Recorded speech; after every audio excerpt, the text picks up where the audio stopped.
What happens if they want to put a tall turbine near a town? You and I have an insatiable appetite for electricity. Come with me and we'll look at the issues relative to wind farms and the communities that they serve. This is the Windfarm Guy. Today I'm here with Mayor Bruce Lowe. He's mayor of the Mason City here in Illinois. And right outside of town is the Glacier Sands Wind Farm, which are really tall wind turbines. Yes. They're some of the tallest in the country. And you may not be able to see it on the camera, but right through between those trees, you can see two of them. They're very close to town, and which is unusual. Usually there's a little bit of space between turbines and communities. But Mr. Mayor, thank you very much for allowing me to visit with you. If you don't mind, tell me, well, first of all, overall, is it a good thing having a wind farm here? Yes, it is. Yes. Why? It's good for the community because the community made extra money to put extra money in people's pockets by working for the wind farm people and everything. Yeah. And then the farmers got paid for it. Right, and any taxing entity, the county and schools and whatever, they all get their piece. Right. So it's been good. Yes. And now you can see them from here. Yes. Can you ever hear them? No, I can't hear them. So the shadow from the wind turbines doesn't bother you because it doesn't hit you. Right. Okay. Now you're the mayor. Right. Do you hear, if someone had problems with this, you'd hear about it? Right. You'd be hearing, Mr. Mayor, this is, Right. Do you hear stuff like that? I don't hear anything anymore. I don't hear anything about the wind farms at all anymore. I did at the first. What, during construction? During the construction and the mess and everything. But now that it's over with and everything's put back together, it's going pretty good. Good. You mentioned to me earlier about the roads. Now, the haul roads, the roads that they're on that they got to use and everything that they tore up, they've rebuilt back. They're 80,000 pound capacities now. They're in good shape. Yeah. All of those are 80,000, no matter what they were before. Right. Okay. Right. All right. Well, good. What do you hear today about the wind farm? I don't hear much of anything about them.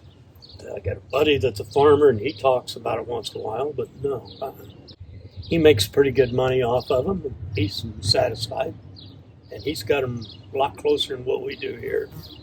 They're closer to him than these two right there. Right. If there's anything that you could tell a mayor of a community that is going to have turbines or planting turbines around the community, if you could tell that mayor something, what would you tell them? Work with them, cooperate with them, and just understand what's going on. And I mean, it brought money to our community. I mean, through the food and the gas and all that. It was well worth it. Yeah. If he's a decent mayor, he might want to try and get some money for himself, or not himself, but the community. Right. Yeah, and any school that he might have in the district or whatever. Our school district done quite well with it, from what I understand. And it was a good project, and it still continues to be a good project. Good. Now, prior to this happening, when this was in development, there was a lot of concern. Right. The typical concerns. Right. Did, as far as the turbines are concerned, did any of those fears come to be? Not for anybody in the community, no. Not right here in town, no. There was no issues. They didn't even travel through. Maybe some of the towers did, but that was it, yeah. Okay.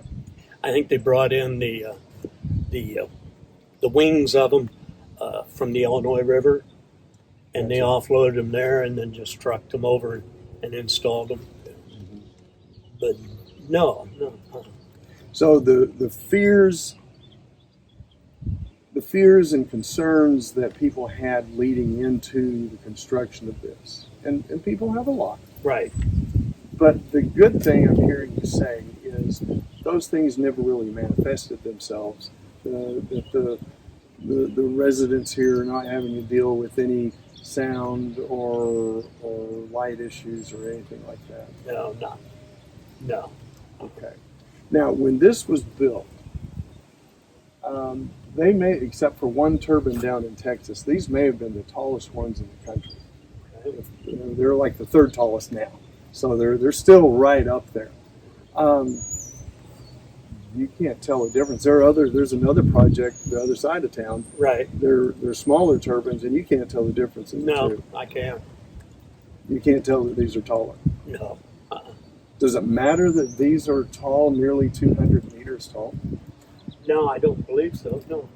Okay. Do you know? Does that bother anyone else out there that I these have are not. tall? I haven't heard a thing from anybody complaining about them. You know, since the project started, and I heard a few grumblings, but nothing since. Okay, well, that is good to hear. So the height is not a problem. The shadow is not a problem for most everybody. Right. The sound is not a problem. It was messy during construction, Right. but everything's been cleaned up. The roads are actually in better condition out Yes. there than they were before. Yes. And so you think it's been a good thing? Yes. I think it's been a really good thing for the community Good. and the surrounding community. So if another community is considering this, you would say, go for it. I would. Yes. I would. Good. Thank you, sir. Yep. Not a problem. I sure appreciate Yep. it. Yep. I also visited with several landowners in the area.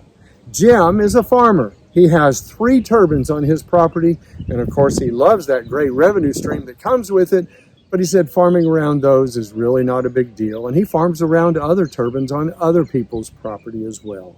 Miss McGinnis, she said she's got 3 surrounding her home, and she sees them, and she doesn't mind.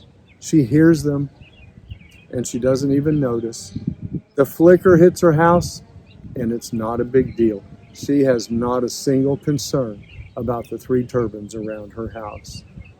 Dave, he's also a farmer, and he does not want a turbine, but he farms around multiple turbines, and he says it's not a big deal. Mike, he can hear them when he's at his brother's house, who's near one, and he's not a fan, but he doesn't have a problem with them in general. Miss Harbst, which lives in the house that's right here beside me, that's less than a half a mile from that turbine that's behind me, she said she can't even hear them. They're not a problem. And she also said, listen, I'm old school. I just want things to stay the way they are. But all 5 of these landowners, plus the mayor, which is a 6th person, all 6 of them said other people can do what they want to do on their property. I have no right, as a landowner, as a neighbor, they said, I have no right to tell someone else what they need to do or what they can and cannot do on their property. If you want to know what someone else thinks about wind turbines around them, go ask them. They'll tell you. This is Dennis Stout, and I'm the Windfarm Guy. Thank you for watching. Working together, we can make good energy decisions and save our planet. I am the Windfarm Guy.